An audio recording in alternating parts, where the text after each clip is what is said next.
दोस्तों, इस मूवी में एक भी डायलॉग्स नहीं है। हमें बस कैरेक्टर्स के एक्सप्रेशंस और उनकी एक्टिविटी देखकर ही इसकी स्टोरी को समझाया गया है। तो इसके कैरेक्टर्स के नाम भी हमने अपने हिसाब से रख दिए हैं, क्योंकि कोई डायलॉग्स ही नहीं है तो भला उनका नाम कैसे पता चलेगा। तो मूवी की शुरुआत में हमें स्मिता को दिखाया जाता है, जो कि अपना रोजमर्रा का काम धाम खत्म करके नाव से अपने घर वापस जा रही होती है। दरअसल स्मिता इसी नदी के किनारे रहती है और मछलियां वगैरह बेचकर अपना काम चलाती है। बाकी स्मिता और यहाँ रहने वाले सभी लोग एक जगह से दूसरी जगह जाने के लिए नाव का ही इस्तेमाल करते हैं। अब जब स्मिता अपने घर में रात को सो रही होती है तो अचानक से उसके पेट में दर्द होता है और वो उठकर देखती है तो उसके पीरियड्स शुरू हो गए थे। इसलिए वो बाहर पानी में जाकर लेट जाती है, जहाँ पर उसे थोड़ा राहत मिलती है। फिर कुछ देर वो वही आराम करने के बाद अपना अगला दिन शुरू करती है। सबसे पहले वो नहाती है। यहाँ हम स्मिता के साथ एक कुत्ते को देखते हैं, जिसे स्मिता खाना वगैरह देती रहती है, इसीलिए वो इन्हीं के पास रहता है। इसके बाद वो अपनी बतखों के पास जाती है, जो लगभग रोज ही अंडे देती है। उन अंडों को लेने के बाद वो अब नाव लेकर पानी में से कुछ सीप निकालती है, ताकि उनसे वो खाना बना पाए। इसी बीच दूसरी तरफ हमें स्मिता के पति साबू को दिखाया जाता है, जो कि पेड़ों से तारी निकाल रहा होता है, जिसे पीने से नशा होता है, और वो भी मछली, तारी और नारियल वगैरह बेचकर काम भर के पैसे निकाल लेता है। हालांकि ज्यादा इनकम स्मिता ही करती है और साबू भी एक तरह से उसी पर निर्भर है। वो अपना थोड़ा सा काम खत्म करके वापस घर आता है, जहां वो भी नहाता है और सूखने के लिए तार पर पड़े स्मिता के कपड़ों पर दाग देखकर वो समझ जाता है कि उसके पीरियड्स चल रहे। इस दौरान स्मिता खाना वगैरह बनाती है और जो उसने सीप के इस्तेमाल से डिश बनाई थी उसे छोटे छोटे पैकेट्स में डालकर पैक कर लेती है। यानी कि अंडे और इन खाने के पैकेट्स को बेचकर भी वो पैसे निकाल लेती है।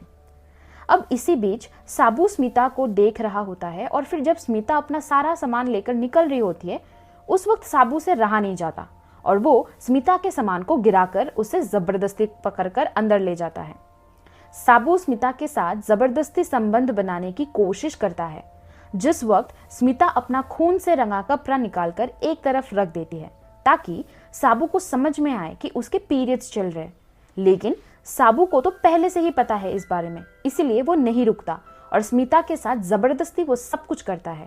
अब साबू उसका पति है, तो स्मिता इस बारे में किसी से कुछ कह भी नहीं सकती थी।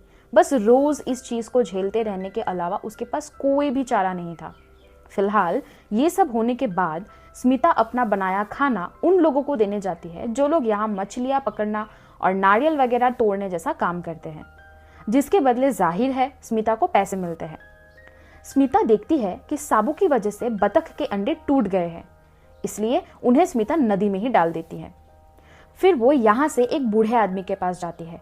अब इस पूरी मूवी में कोई डायलॉग्स ही नहीं है, तो हम समझ पाते हैं कि ये बुढ़ा आदमी स्मिता के पिता होंगे। उसे स्मिता डायलॉग की कमी की वजह से बोलकर नहीं बल्कि छू कर जगाती है। इसके बाद वो अपने पिता को खाना देकर वापस अपने घर आ जाती है। जल्द ही रात भी हो चुकी होती है। स्मिता अपने और साबू के लिए खाना बनाती है, जिसे दोनों ही अलग अलग बैठकर खाते हैं, जिससे हम समझ पाते हैं कि साबू और स्मिता के बीच प्यार बिल्कुल भी नहीं है। साबू के लिए स्मिता बस शरीर की भूख मिटाने का साधन थी और स्मिता भी उससे प्यार नहीं करती थी। दोनों के बीच कुछ भी ऐसा नहीं था जो एक पति पत्नी के बीच होना चाहिए। हर पल स्मिता को डर लगा रहता था। वो कभी भी खुद को सुरक्षित नहीं समझती थी।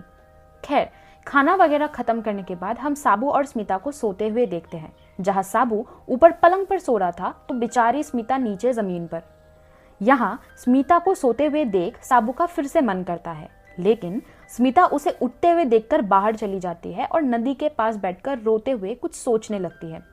असल में शादी के पहले स्मिता की एक दोस्त हुआ करती थी, जिसका नाम अंजू था। स्मिता अंजू के साथ दिन भर मस्ती करती थी और दोनों एक दूसरे के साथ में काफी खुश रहते थे।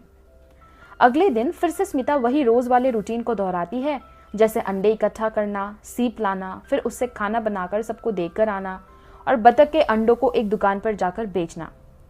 ये सब करने के बाद स्मिता अपने पिता से मिलने जाती है, जिनके पास वो कुछ देर बैठती है। फिर वो किनारे पर जाते वक्त एक टूटे हुए घर को देखती है, जिसे देखकर वो फिर से सोच में पड़ जाती है और हमें फ्लैशबैक के जरिए दिखाया जाता है कि इस जगह पर स्मिता अपनी दोस्त अंजू के साथ आया करती थी। हम देखते हैं कि एक दिन दोनों भागते हुए इस जगह आती है, जिस कारण दोनों काफी ज्यादा हांफ रही होती है। यहाँ अंजू जब स्मिता को देखती है तो उसे न जाने क्या हो जाता है कि वो स्मिता को छूने लगती है, जिसे स्मिता भी नहीं रोकती क्योंकि उसे अंजू का ये करना अच्छा लग रहा था। और इस सीन के जरिए हम समझ पाते हैं कि स्मिता क्यों साबू से प्यार नहीं करती, क्योंकि उसे प्यार तो अंजू से था, जो कि अचानक से एक दिन स्मिता को छोड़कर चली गई और स्मिता के पिता ने उसकी शादी साबू से करा दी। खैर, प्रेजेंट समय में स्मिता अपने घर आती है और अपने बक्से से अंजू की फोटो निकालकर उसे देखने लगती है। फिर रात के समय काम वगैरह खत्म करके स्मिता को खाना वगैरह खाने में देर हो जाती है, जिस कारण साबू गुस्से में बर्तन वगैरह पटकने लगता है। यानी वो स्मिता को जल्दी से अंदर आने के लिए कह रहा था। बेचारी स्मिता के साथ साबू फिर से वही सब करता है और स्मिता किसी मुर्दे की तरह वहां पड़ी होती है, जिस बात से साबू को कोई फर्क नहीं पड़ता, क्योंकि उसे तो बस अपनी भूख मिटाने से मतलब था, फिर चाहे वो पेट की हो या शरीर की। अगले दिन स्मिता अपने पिता से मिलने जाती है, जो कि अपनी बेटी का उदास चेहरा देखकर समझ जाते हैं कि उसने सुबह से कुछ नहीं खाया है। इसलिए इस बार वो अपने और स्मिता के लिए खाना बनाते हैं, जिस दौरान स्मिता अपनी आंखों में आंसू लेकर सवाल भरी नजरों से अपने पिता की तरफ ऐसे देखती है जैसे मानो कि वो उनसे पूछ रही हो कि आपने मेरी शादी इस आदमी से क्यों करवाया, आपने आखिर मुझे इस नरक में क्यों ढकेला, क्यों इतनी जल्दी थी मुझे विदा करने की।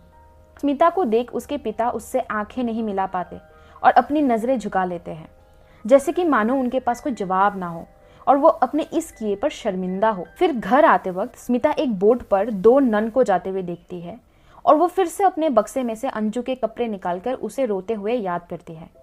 वो सोचने लगती है कि क्या बस मेरी जिंदगी में यही लिखा है, आखिर कब तक मैं ऐसे जीऊंगी, क्या हर रोज मैं साबू को अपने साथ वो सब करने दूंगी। इन सब का स्मिता के पास सिर्फ एक जवाब था कि वो घर छोड़कर भाग जाए, और वो बिल्कुल ऐसा ही करती है।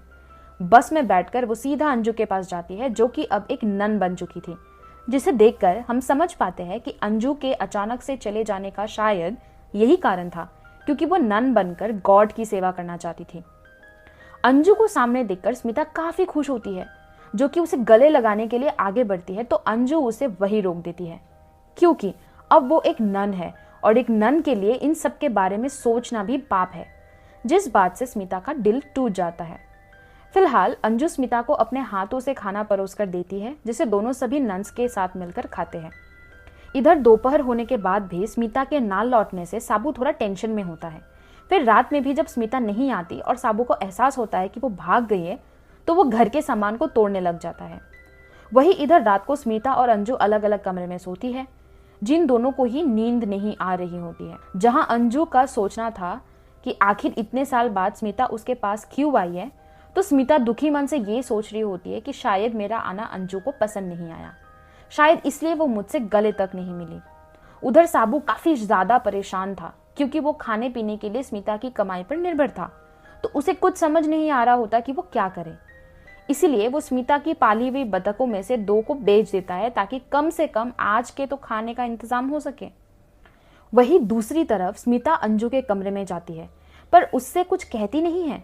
जिस बीच स्मिता अंजू के कपड़ों को महसूस करने लगती है, और ये देख के जब अंजू उसके पास आती है तो स्मिता एक बार फिर उसके करीब आने की कोशिश करती है, जिसे अंजू बीच में ही रोककर उसके हाथों में क्रॉस दे देती है, जिसका मुझे 2 मतलब समझ में आया कि या तो वो कह रही थी कि तुम भी मेरी तरह नन बनकर खुद को प्रभु के हवाले कर दो ताकि तुम्हारे मन में ऐसे विचार ना आए, या फिर शायद अंजू का कहना था कि ये मेरे लिए पाप है, अब मैं पहले वाली अंजू नहीं बल्कि एक नन हूं।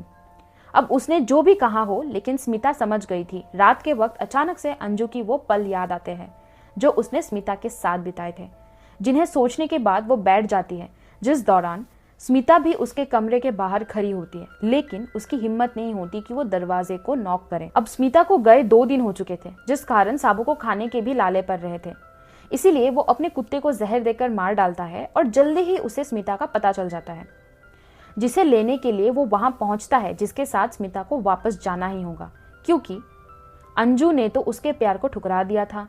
जाते वक्त स्मिता एक आखिरी बार आशा भरी नजरों से अंजू को देखती है।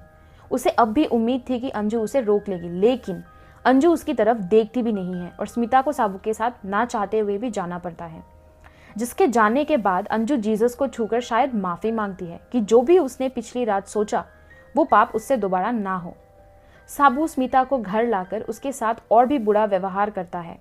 वो स्मिता के ऊपर अपनी पूरी भड़ास निकालता है, जो सब उस बेचारे को रोते हुए बर्दाश्त करना पड़ता है। वो फिर से इसी नरक में लौट आई थी और अब वो इससे बाहर नहीं निकल पाएगी। यही सोचकर स्मिता अगली सुबह उठकर अपने काम पर लग जाती है, जिस दौरान वो देखती है कि उसकी सारी बतखें वहां मौजूद नहीं हैं, क्योंकि उन्हें साबू ने बेच दिया। वो चुपचाप दुखी मन से नदी किनारे आकर बैठ जाती है, जहां उसके पास अंजू आती है। अंजू स्मिता को पीछे से छूती है और उसे देखते ही स्मिता गले लगा लेती है और रोने लगती है, जिसे इस बार अंजू नहीं रोकती और फिर स्मिता उसे अपने साथ नाव से लेकर बीच नदी में ले जाती है, जहां दोनों का मिलन होता है और इस तरह से स्मिता को अंजू का साथ मिल जाता है। यहाँ अगर स्मिता की बात करें तो वो अपने पति साबू से बिल्कुल भी प्यार नहीं करती थी, जो कि एक बहुत ही बुरा आदमी था और वो बस अपनी जिंदगी में थोड़ी सी खुशी चाहती थी, जो उसे अंजू के साथ मिलती है। और वैसे भी प्यार में उम्र या जेंडर मायने नहीं रखता, क्योंकि जिसे सीमा में बांधा जाए वो प्यार नहीं होता। ये ऐसी फीलिंग है जो इंसान को आज़ाद कर देती है। इसी बेहतरीन मैसेज के साथ ये मूवी यहाँ होती है एंड।